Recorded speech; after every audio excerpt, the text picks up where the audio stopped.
Olunaku lw'eggulo akwatidde ekibiina ki National Unity Platform bendera ku kifo ky'omukulembeze w'eggwanga Robert Kyagulanyi Ssentamu yasiibye atalaga disitulikiti y'e Kayunga mu kaweefube gwaliko okufuna obuwagizi mu bantu asobole okutuuka ku kifo kino. Ono ng'atuuka mu katawuni k'e Bukolooto mu lukuŋŋaana lwe olwasoose yayaniriziddwa enkuyanja y'abantu ababadde bamulindiridde mu ssanyu eritagambika. Bazze baziba amakubo. Ebbugumu lino eryeyoleseddwa mu bawagizi ba Kyagulanyi teryasanyusizza bakuumaddembe era wano baatandikiddewo okubakubamu omukka ogubalagala.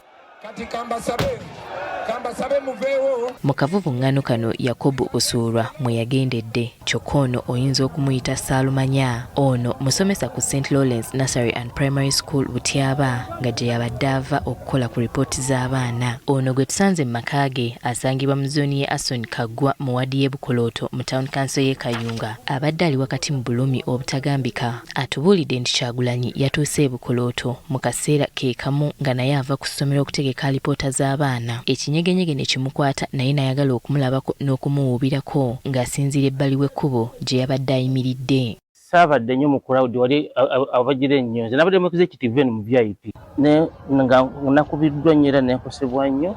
Abaasose ne bajja abakuba tiyagaasi kati nze bwe nalabe nga tiyagaasi asusse ko nze nenjagala neetegule bwenti okwetegula bwenti n'alabye bulabi nga nnyimuka mu bbanga nga ngwa wansi ng'omuka gufuumuuka.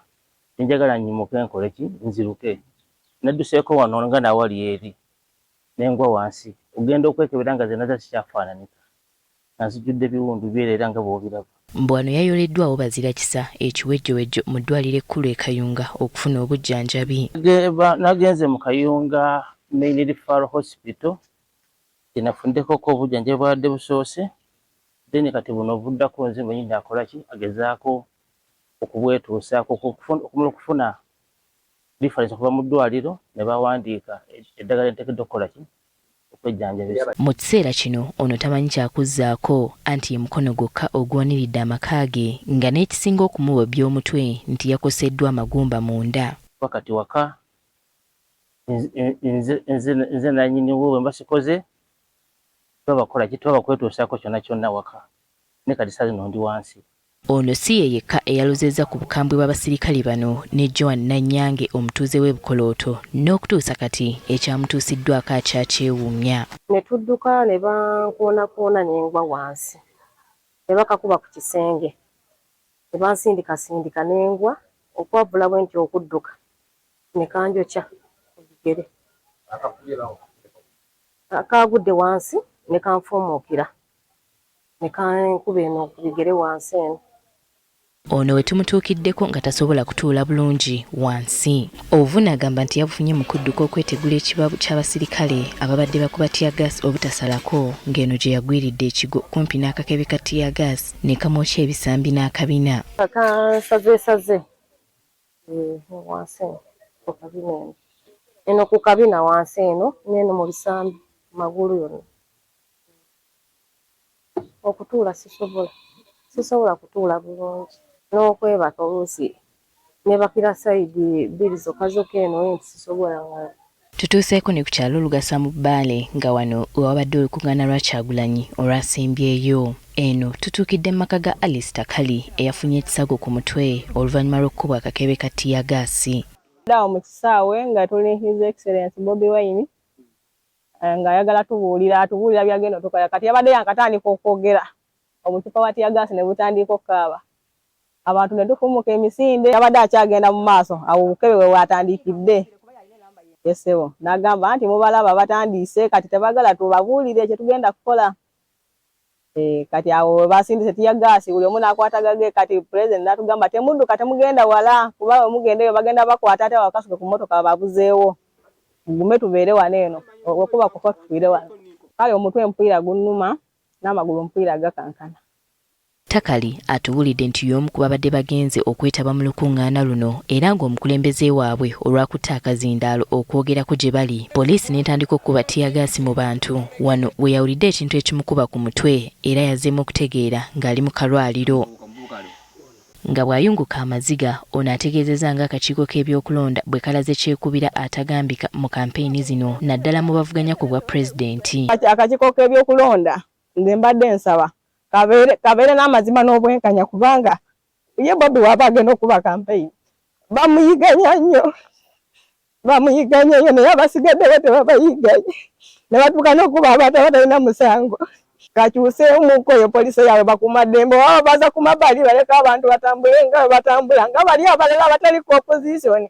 Ono yakoseddwa wamu ne mutabani we Sharif Kabyera agamba nti yasimatukidde watono era Kyagulanyi eyamulengedde n'alagira bamutaase. Nze naadde enyumidde emabega wagonde wadde generator kati awo yatandise okwogera ntandika okuba tiyagaasi nange naadde nkyayimiridde awo nti akacupa akavudde saakalabye nekavayo nekangwa ku kigere nekambwatukirako kati awo nagezaako okutambula ekigere nga kimaze okuzitowa aba kitadde kisanyaladde natudde kutuuza awo wansi awo Bobi n'ava eri naye abadde adduka kwetaasa nange awo yansangidde n'agamba omwana ono musito mukoleki muteeke mambesi mutwale mu ddwaliro abo bantaasiriza.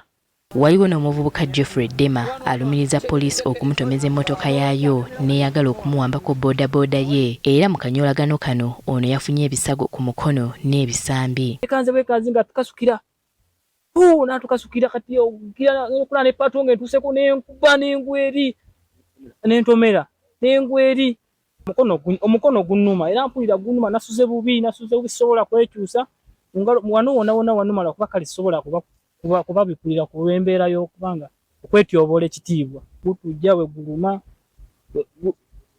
n'okuzimba gulaba gutangidde wano okuzimba. Wakati mu bulumi Dema agamba nti si waakuva ku mulamwa ogw'okutuusa omuntu waabwe ku buwanguzi wamu n'okulaba ku Uganda empya nga Nuupu bw'ezzeewera. Naye ffe tetutya tukute nga gye nkugambye Nuupu. Abatuuze be twogeddeko nabo ebyabaddewo olunaku olw'eggulo babinyumya nga lutabaalo era ne bavumirira ebikolwa byabyo eby'okwerinda. Naye kyatwewuunyisizza nnyo okulaba mu kaseera mpawo wekaaga pulezidenti nga atandise okwogera abasirikale ne basiiwuuka empisa ne batandika okukasuka obukebe bwa tiyagaasi mu bantu.